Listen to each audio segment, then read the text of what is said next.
Um, do you think anyone has ever brewed tea in a bowl?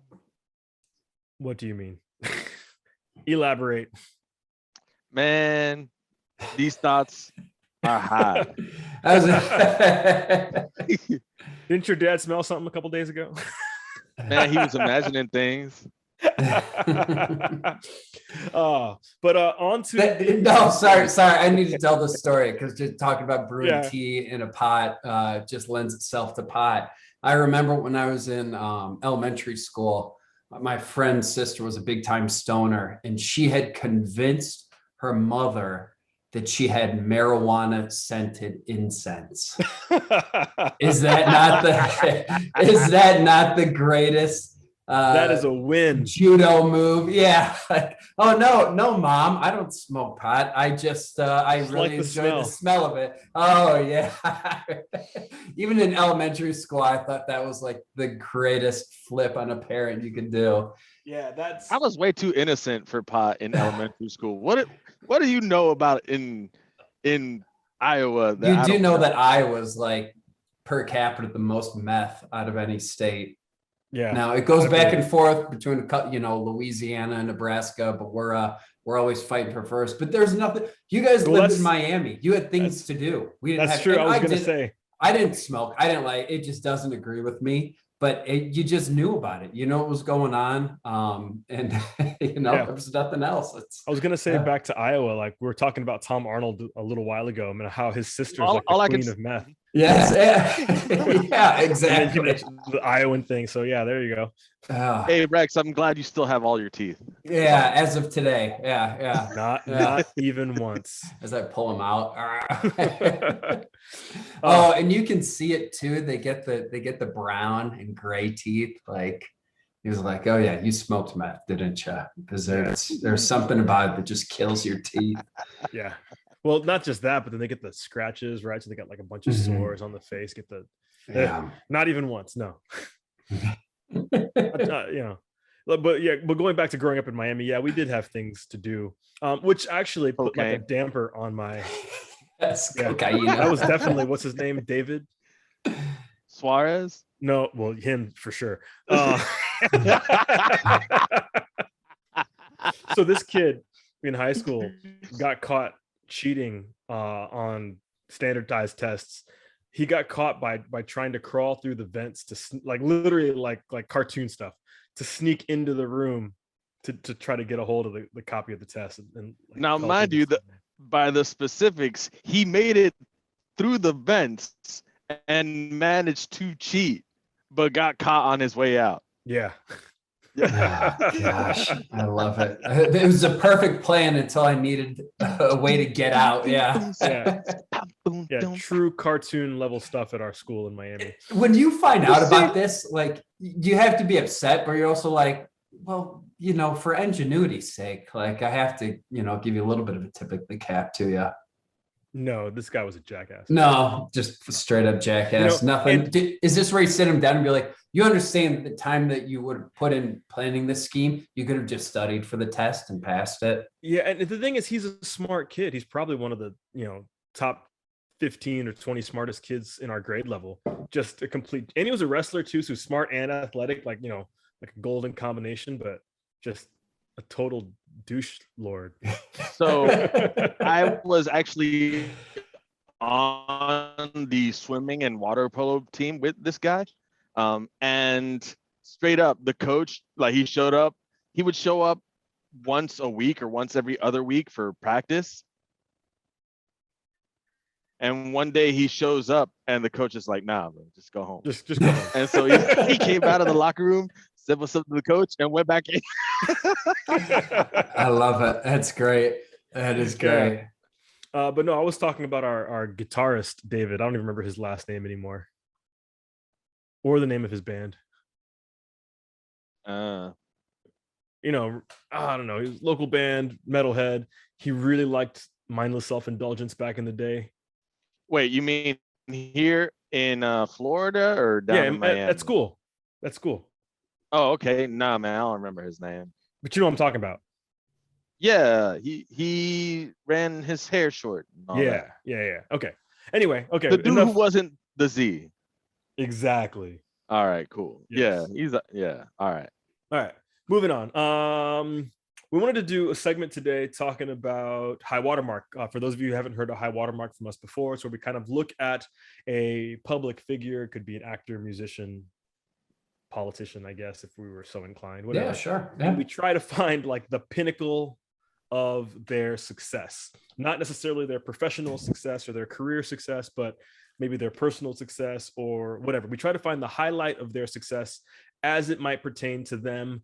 And I suppose we could just, get famous and do interviews with these people and ask them, but it's much more easy for us. Even there, Well, you're probably not getting a straight answer either. Like it was, when my kid came up and gave me a hug and all that stuff, where they, that's not really. Yeah, because you would have to differentiate between a personal success Mhm. and a public career success, Mhm. which is hard because these dudes jump from if you're an actor, you jump from studio to studio, and if you take a dump on, my greatest work was Forrest Gump, it's like, well, what the fuck do you think Philadelphia was? Yeah. Well, I don't, but that, yeah, you're right. Okay. Well, and I remember it was a long time ago, but I remember when The Patriot was coming out, Mel Gibson was like, this is the greatest movie I've ever been a part of. And it was like, even in my youth, like, oh, this is crap. Like he's just doing this to promote a movie. Right. Like, and it's something that he has more skin in. And yeah. It did give us up until Batman, maybe Heath Ledger's strongest role. Mm-hmm. Yeah. Yeah. Brokeback Mountain? The Patriot was way before that, and was Brokeback before or after Batman? Okay, obviously before. You're right. But what I'm getting is he was pitching a movie and he was Right. financially invested. I'm sure because I know famously was a director of Braveheart, but I don't know how many points he got on the back end. I don't know all this stuff, but it behooved him to get everybody in theaters to see The Patriot. And so that's why he's saying it's the best movie he's ever been a part of. Right. And that's part of Hollywood. Right. And all that. Although to his credit, I mean, I don't know if you guys remember being young when that movie came out. It was everywhere. I liked it. I enjoyed it. It was, riveting and different. Still alongside, and then he did Passion to the Christ, I guess. So there we go. All right. So our high watermark today, moving forward unceremoniously from The Patriot, George Lucas, the great George Lucas. He is the Phil Jackson of cinema. Yeah. At least visually. I kind of like that. Phil Jackson, the George Lucas of basketball. I like that. Which way do we go here? They could be brothers, right? I thought they were. Yeah. Both. Yeah. But George Lucas, does he have a middle name? I was going to call him by it. Oh, George Walton Lucas Jr. There we go. Nice. The mastermind that gave us Star Wars, gave Harrison Ford a career almost single-handedly. Mm-hmm. Gave us Howard the Duck. Okay. Gave us more Star Phil Wars. Jackson didn't give us no Howard the Duck. Did George Lucas also give us Ron Howard, right? Because Ron Howard's career on Happy Days arguably is kind of a carbon copy of his role in American Graffiti, and then obviously from Happy Days it kind of puts him into the stratosphere with I guess Opie. I guess Opie counts. I think Ron Howard is well adjusted enough that he would have found something. You know what I mean? Yeah, but I mean, like Andy Griffith, Wait, so if we're running the long game here, did George Lucas give us Bryce Dallas Howard? Well, again, or Andy Griffith. He has to maybe share that with Andy Griffith. Well, dare I say, almost more importantly, he most assuredly gave us Harrison Ford, right? Yeah, 100%. So let's do a shallow dive into the life and career of George Walton Lucas Jr.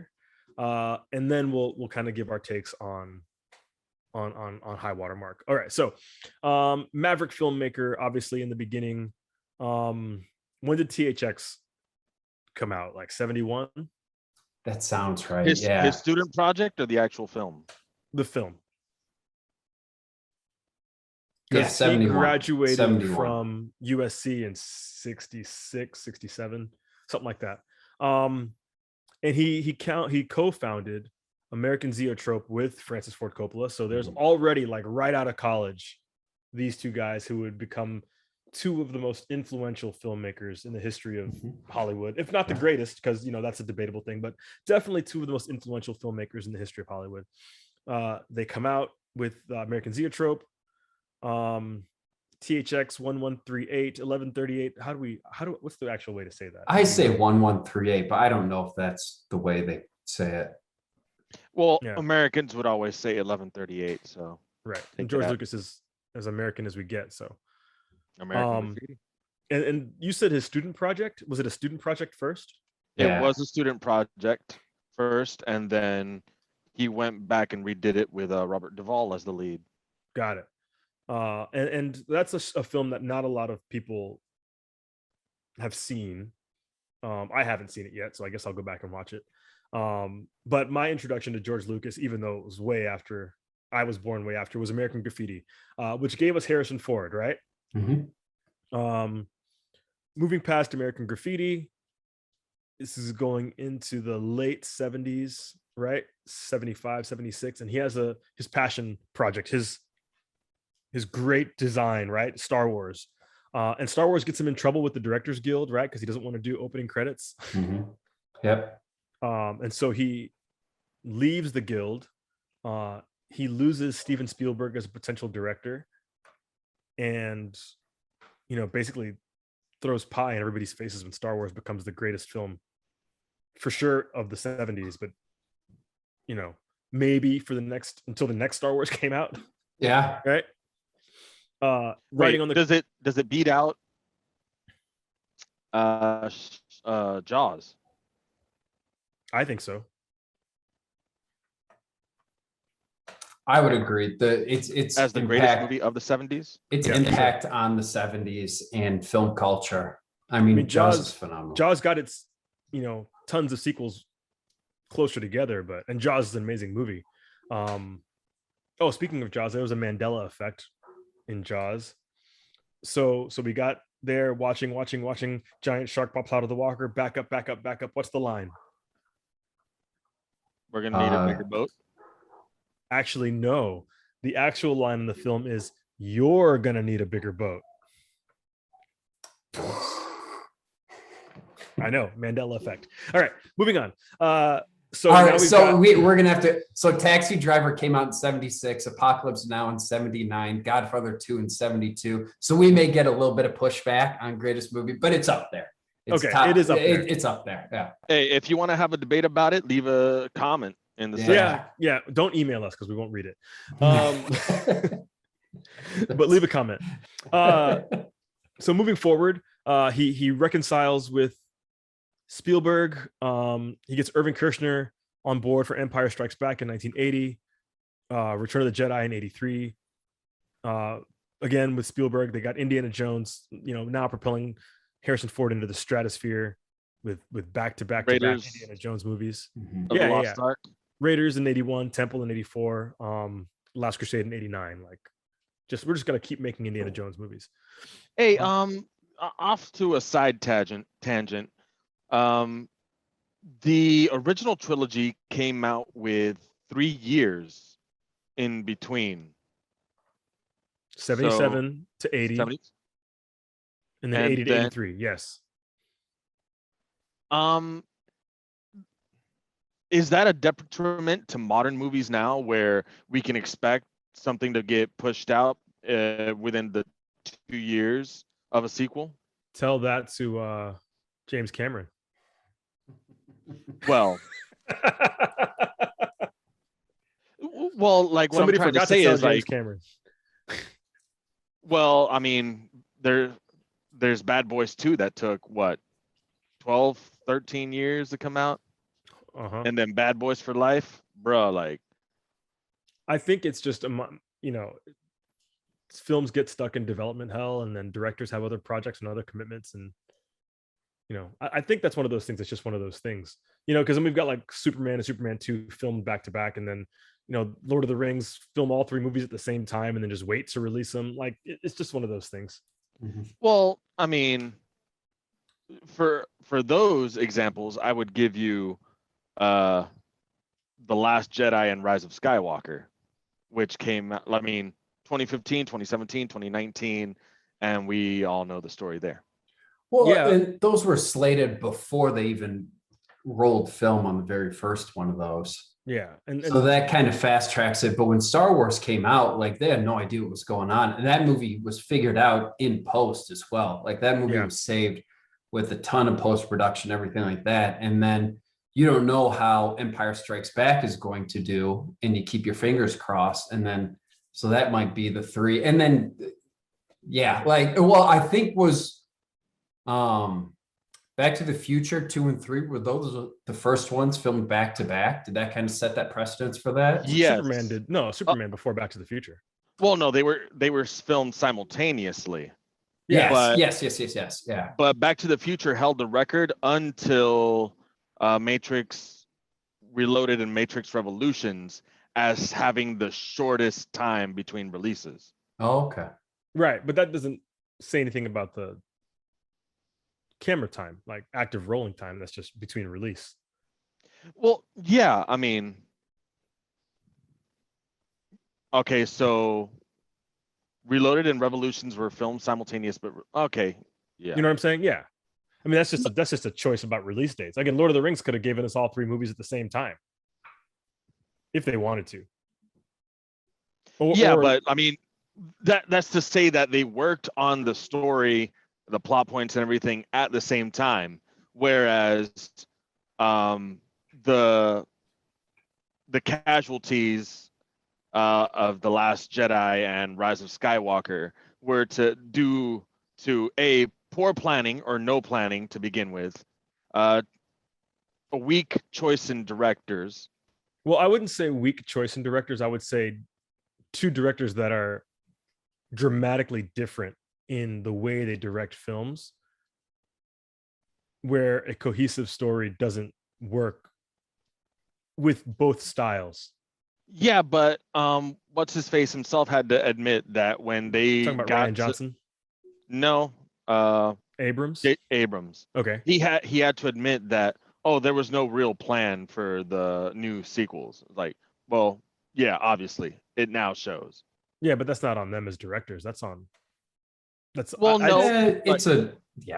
lot. Well, dare I say, and this can be, we should probably finish up on George Lucas. Yeah. So it is a director's medium. And these films are a lot different, and Marvel set that precedence where it's like, we're going to let you play in our sandbox, but you have to play by our rules.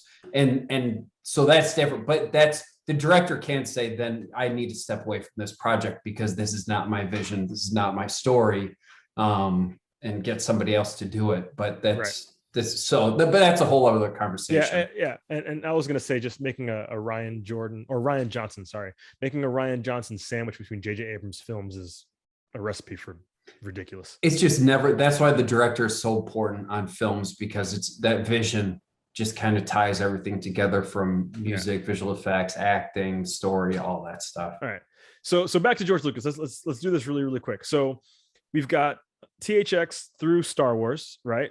The late 60s through the 70s. And then we've got Star Wars through Indiana Jones into the 80s. If you count his hand in Indiana Jones. I mean, that's Spielberg's baby, but obviously George Lucas is a part of it. And then you've got nothing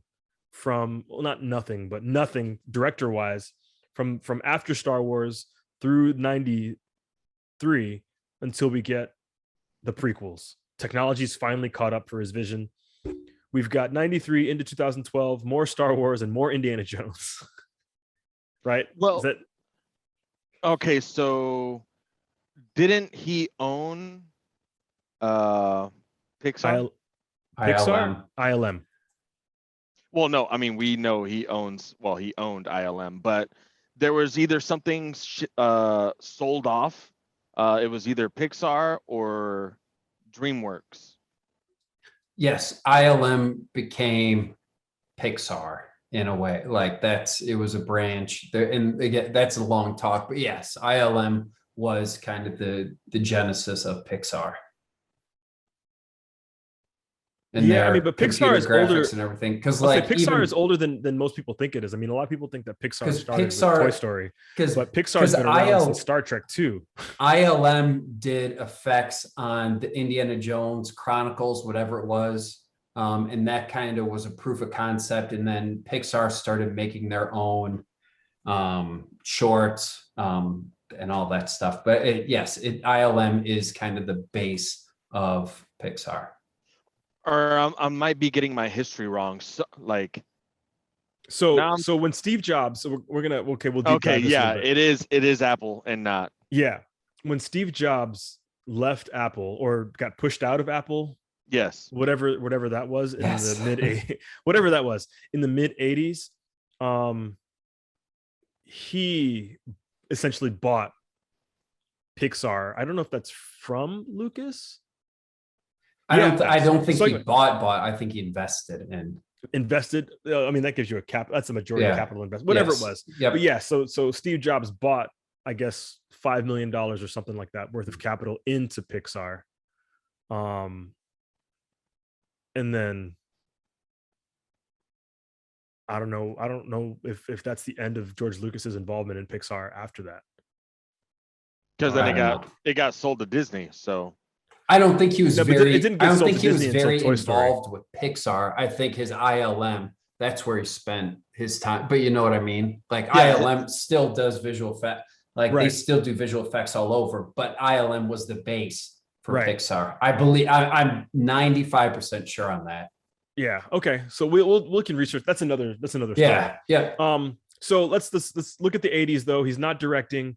We've got this weird Pixar thing going on. We've got developing ILM further to the point where now they are doing lots of work on other films. He's producing during this time, right? Willow for Ron Howard, Howard the Duck. That's all I got. Land Before Time, Don Bluth, Land Before Time, right? Yeah. Yes. The not Disney dinosaur movie. Weird Star Wars stuff like the couple Ewoks projects. Tons of stuff. ILM working with Jim Henson on Labyrinth. Red Hawks and all that. Is it Red Hawks? Yeah. Yeah. And then we have coming into the late 80s, into the 90s, I guess early 80s, Skywalker Sound, ILM, and THX becoming like an amazing part of production, back-end production, and post-production. So he's creating this kind of media production empire that's not just LucasArts, Lucasfilms, and Lucas. What was the computer gaming one? Was that LucasArts, I guess? LucasArts. Yeah, LucasArts and Lucasfilms. So the 90s roll around and he's back to Star Wars. Episode 1 is what it is. Love, hate, Jar Jar Binks, whatever. Episode 2, most people love. Episode 3, whatever. We get no more Star Wars until 2012. He says he's going to start working on new stuff, right? Mm-hmm. Is that when Force Awakens was announced? Just about, I believe, yeah. And then he was doing the 3D release of each movie.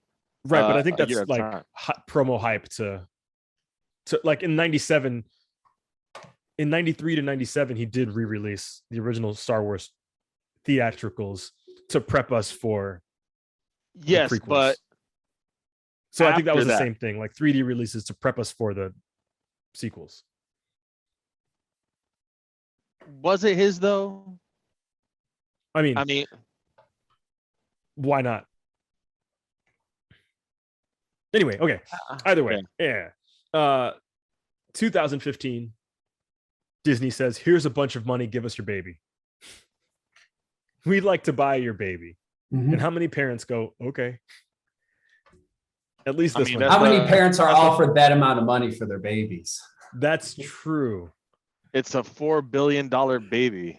It's a $4 billion baby. Yeah. I mean, sorry, Jessica Biel. You're not $1 million ain't cutting it anymore. Was that Jessica Biel or was that Hillary Swank? Both of them, whatever. They're similes. They're same in my book. Okay. Jessica Hillary Swank Biel. Anyway, so Disney offers them, how much money was that? $4 billion for Star Wars and Lucasfilm. Oh, that's it? Never mind. I wouldn't have sold. I changed my mind. That's not. Wait. You offered Fox 52 billion and Star Wars? Yeah. Whoa, deals off. Oh, I mean, you must have it like that. Yeah. So obviously, Star Wars. Do you think that even goes through his mind? Because the purchase of Fox was after they purchased Star Wars and all that stuff. Do you think for a second he was like, I should have held out for a little bit more, like just like for a second, it's just like, all right, easy come, easy go. Yeah, they called my hand. Wait, how many zeros are behind a billion? Let's see, 1,000, million. Yeah, nine zeros. 9 zeros. Like, do you think when that check was like handed over, it's like, man, I should have held out for 5. But it's not without its downside, right? He goes, here's my baby, and here is my learning and development plan for my baby. Treat her well. And Disney goes, yeah, we don't need that. Gotcha. It wasn't entirely Disney. We have to, not point some elbows at like a Kennedy over there. Kathleen Kennedy. Yeah. Well, yeah, but as an organization. But I will tell you, it's probably the best, because we saw how the prequels went, and they were not, whether you like them or not, they're not without critical. Right. Well, and this gives him, he could say, hey, I would have done it better. I had this laid out, you should do my, and now there's even, with the Justice League America, the Lucas cut. Like everyone wants a Lucas cut. It's not going to happen, but it's completely different movies. They have to make 3 whole new movies, like the alternate timeline.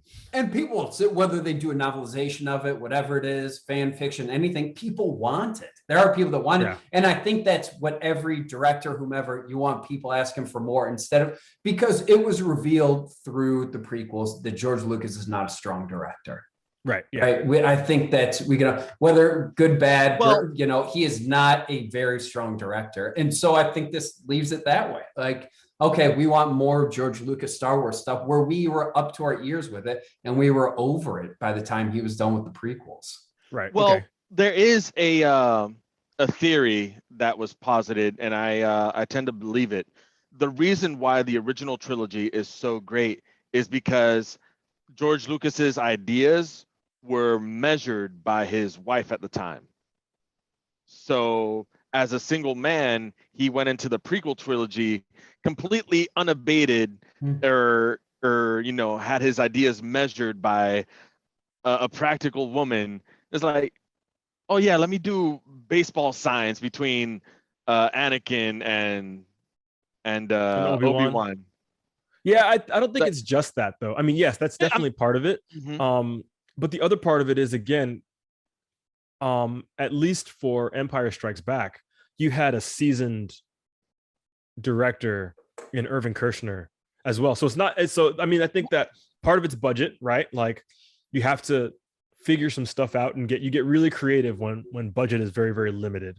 So he's working within the constraints of technology. He didn't have the technology that he maybe wanted to do what he wanted to do. So you have to figure that out. You don't have the budget. You don't have unlimited money. So you got to figure that out. And you don't have unlimited power. So whether it's his wife tempering his vision or Irvin Kershner going, no, we're not going to do that, George. Right? When you're Harrison Ford saying, you can write this stuff, George, but you can't read it.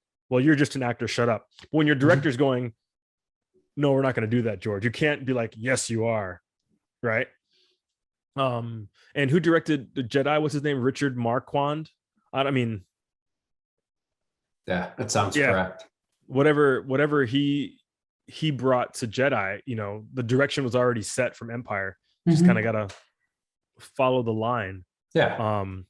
And again, he's a director, not a writer, producer, director, whatever. So I think the prequels. And George Lucas will tell you, he, not just that we need this movie to be a success, because that was the plan for the first Star Wars. We need this to be a success or we're broke. Magic happens. With the prequels, it's like, I just wanted to make my movies. I don't care if they're finish my story. I don't care if they're good. I don't care if you like it. These are not your movies. These are my movies. Oh. And George Lucas was also really good about saying, hey, you want to tell a Star Wars story? Go right ahead. Tell your own Star Wars story. He was really great about giving other people a chance to tell their Star Wars stories. I wouldn't say that he would say they didn't care how people felt. I think it does, give him, but I get where you're saying, like, I have money, I have fame, I have, I don't have to worry about any of this stuff. So let me tell my story. But I assure you, he wished that he would have probably had somebody else direct it. I know he fought tooth and nail to have Spielberg direct it, and right. Spielberg's like, no one can direct this except for you. Like it's, and then, he burned the Screen Actors Guild. So it was hard fighting with that. And yeah, he's a storyteller. It's just, I'm sure he wished. And there's a famous clip, you can probably pull it up on YouTube, of him watching the final cut of episode 1. And he's like, it is what it is. It's great. It's like, oh, okay. Have you guys not seen this? No. Oh yeah, you can almost pull it up without the audio up, but it's like, because it's in the screening room and it's in the corner. And just when it's finished, she's in the front row. It's just like, well, it's a story. I'm gonna have to go find that. It's a space opera or something like that. But it's perfect. And he's not dumb. He has taste. Right. He knows what's good and what's great and what's bad. And so he didn't lie to anybody. He was like, hell yeah, guys. It just starts, giving fives like, we did it. He recognized what it was. All right. Well, would you, playing devil's advocate, who would have made a better Empire Strikes Back? Irvin Kershner or Steven Spielberg? I think that for what the tone of the movie is, Kershner is what it's supposed to be. Can I also, George Lucas famously said, the reason why you were chosen because you're in Hollywood, but you're not Hollywood. Like right. He wasn't going to, he was a TV guy, and he worked within that system where the movie was bigger than him, but it wasn't, his career wasn't on the line. Like, yeah, he's going to have a scarlet letter after that if he does, but he's going to be a working guy. He can go back to television, do all that stuff. And it worked. It turned out great. So that would be just like, so when I go back in time or the alternate dimension after I kill infant Hitler and see the Eric Stoltz cut of Back to the Future, I'm going to see the Steven Spielberg cut. Cut of Empire. So you would kill baby Hitler? I say that all the time to people and nobody ever questions it. I mean, like, let's give him 16. Let him, like, I want to see. No, I don't. I say it all the time, and I wait for someone to stop me. And I was like, "Yeah, killing baby Hitler. Let's do it." That's the first thing we need. The alternate is to go back in time and nurture his art career. Yes, that's what I was gonna say. Like, I don't want to see it, but if like, let's give him. He's off. We're killing him in the teenage years, whatever it is. So you're Tom Cruise now in Minority Report. Pimple-faced, angst-filled Hitler is when I'm taking him out at his peak. Maybe not peak annoying, but once he's getting super annoying. Okay, we'll wait. Let him be a kid, and then more annoying than crying an infant. He's gonna be way worse than that. Could you imagine an artsy-fartsy, moody Hitler running around, sans the mustache, right? Telling people how great his art is and how terrible Jews are, but that's a whole. Well, no, if he had gone to art school, if he had been accepted, would he still hate as many Jews? That's a whole. That's a whole other. Following this. No, that's a whole because there's a lot of people that think that Hitler was. Things would have gone even worse. Let's take a moment to recognize that he looks like Tom Riddle. Yeah, he is Tom Riddle. Hey, just to be clear, fuck Hitler. But not baby Hitler? You have issues with me killing baby Hitler? What the hell's the matter with you? No, to save 6 million Jews. Yeah, go ahead. Yeah. Baby Hitler. All right. Shalom, brothers and sisters. Yeah. So getting back on topic, we're not talking about Emperor Palpatine or Voldemort.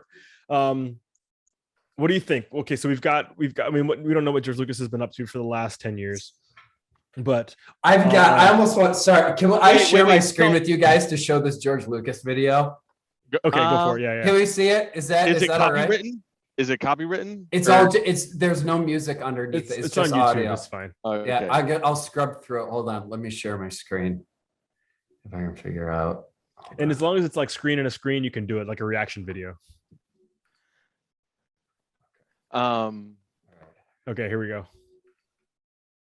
Ladies and gentlemen, the Toilet Paper Boys react to George Lucas watching the end credits. Reaction to a reaction. This is where we've gone. Okay, so he's already shaking his head. That's not a good sign.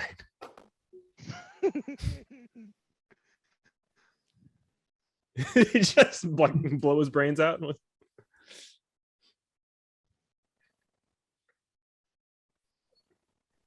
Oh, there's some other guy talking over it, but That's fine.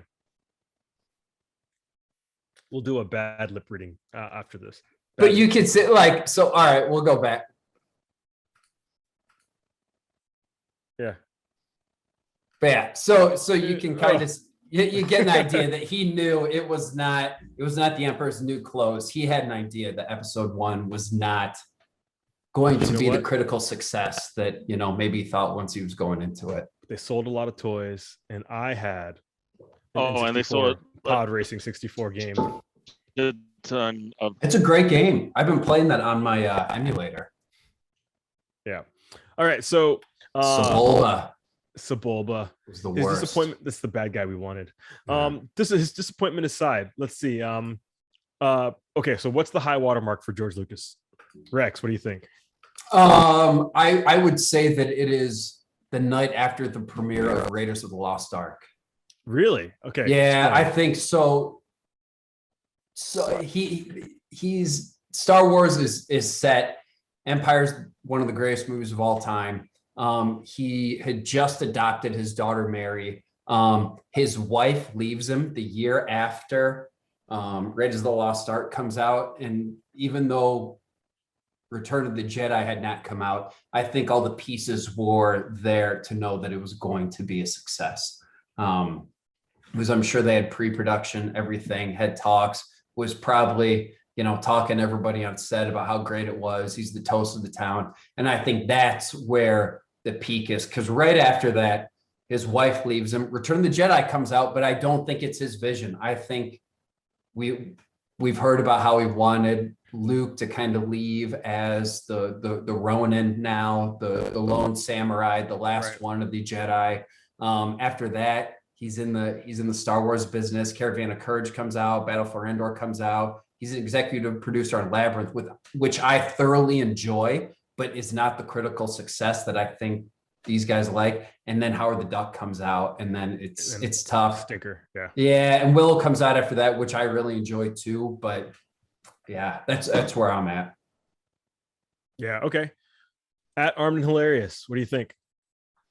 I think it's the day where he receives a call from Dave Filoni and wow, man, what is his name now? John something. Favreau. John Favreau, yes. Like, Disney has paid you $4 billion for your intellectual property. They made a toiletry of the episodes 8 and 9. And then, John Favreau and Dave Filoni come back in with the Mandarin to write the ship and essentially hire you back on as a consultant. Yeah, we want you back. Mm-hmm. Yes. Disney paid George Lucas $4 billion to do $4.05 billion. When it comes to that 0.05, that's a would lot guess. of money when you're talking about billions. Yeah. So, yeah, he got paid $4.05 billion to do his own work again. I like it. All right. Yeah. Let's not forget that he also had cursory involvement on the 8th season of Game of Thrones, whether that's good or bad. But he did have involvement. I'm not gonna. We'll leave that one off the IMDb. Yeah. All right. So for me, it is premiere day, Captain EO, Disney World. Nice. Nice. You know, love Captain EO. Yeah. At the moment, that was the most expensive attraction. per minute of film. Per minute of film, the most expensive movie ever made. So the reason I say that is Captain EO came out in 1986. So all of the drama with his divorce is not yet there, right? The divorce. Oh, maybe it's yeah. Divorce was 83. Yeah. Okay. So he's on the rebound from being divorced. Star Wars single. He's got the neck beard. Star Wars is successful. Indiana Jones is successful, right? ILM is taking off. Steve Jobs just gave him a bunch of money for Pixar, right? Skywalker Sound is creating the industry standard for THX in music. And now he's working on a project with arguably the most influential minds in entertainment, in all of entertainment. And he gets to be part of that project. And he's not directing. Right. And he's not he directing. Gets to do it. He likes big story stuff. And it's a media. So you're doing the King of Pop, right? Right. You've got Michael Jackson. And you've got the Francis Ford Coppola. And you've got the production company that put Cats forward. Right. Like all those dance. Yeah. And it's Jim Henson. Mm-hmm. Yeah. It's Coppola. And it's Aliens. Yeah. And it's Aliens. It's a blatant rip of Aliens. But I mean, whatever. For sure. But there's dancing and rainbows. But just George Lucas, Michael Jackson, Francis Ford Coppola. Premiere day. Yeah, the day that they cut the ribbon on Captain EO. Have you? And it's Walt Disney. On top of that, it's Disney. It's out. So when I lived in Los Angeles, on the Strip, there was this shady place that sold bootleg DVDs and all this old memorabilia, and they had the Thriller jacket up there too. It was way too expensive, but they had a bootleg DVD of Captain EO, and this was before it came back to the parks. This is where it didn't exist anywhere. Like it was just out into the ether. And one of the special features is the live premiere show that they have. So like Angelica Houston was dating. I don't think she was married to Jack Nicholson at the time, and he's talking about how much he loves it and all of the stuff. So that's cool. It's probably on YouTube somewhere. I'm sure it is. I bet it's somewhere. If not, I'll have to share it with you guys. I'll have to rip it and throw it up and put it in the Dropbox. Yeah. But it's really cool. It's really like interviews. They've got a little parade and all that. So that's my thing. It's ILM is designing this space opera. Walt Disney Imagineering is creating it. James Horner did the music. It's Michael Jackson and Angelica Houston. Francis Ford Coppola is directing. And George Lucas gets to be a producer and help make it all happen. It's good. And it's good, right? And it's good. It's good. It's great. It's a fun piece of art. And I love, maybe not his best work. And then Jim Henson, really of course, or the Jim Henson Workshop gets to work on, the puppets or whatever. So All right. You sold me. Yeah. I'm with you. I think that's it. Out there in Facebook land or Reddit land or podcast world or wherever you get your podcast, what do you guys think? Obviously we didn't cover all of George Lucas's career because that's not the point of this. We just wanted to kind of talk about the man, the myth, the legend. I did it in the right order this time. The man, the myth, the legend, George Lucas, and try to figure out what I think would be the high watermark of his career. I sold Rex on Captain EO, so 2 votes for Captain EO. Whoop whoop. At Armed and Hilarious has the we want you backstory. Here's a bunch of money. Now here's some more money to give us again the stuff we threw away. Right? It's like an ex calling you back after paying you to leave them. Like, I want you out of my life. Here's a lot of money. I want you back in my life. Here's some more money. If you gave your ex $4.05 billion, I messed up. That's is what I'm saying. And I want you back. Boom, boom, boom. All right. What do you guys think? Let us know. Thank you so much for the Digital Toilet Paper Podcast. My name is Jason Bear. I'm Rex Rebo. At Armed and Hilarious. And we'll catch you guys next time.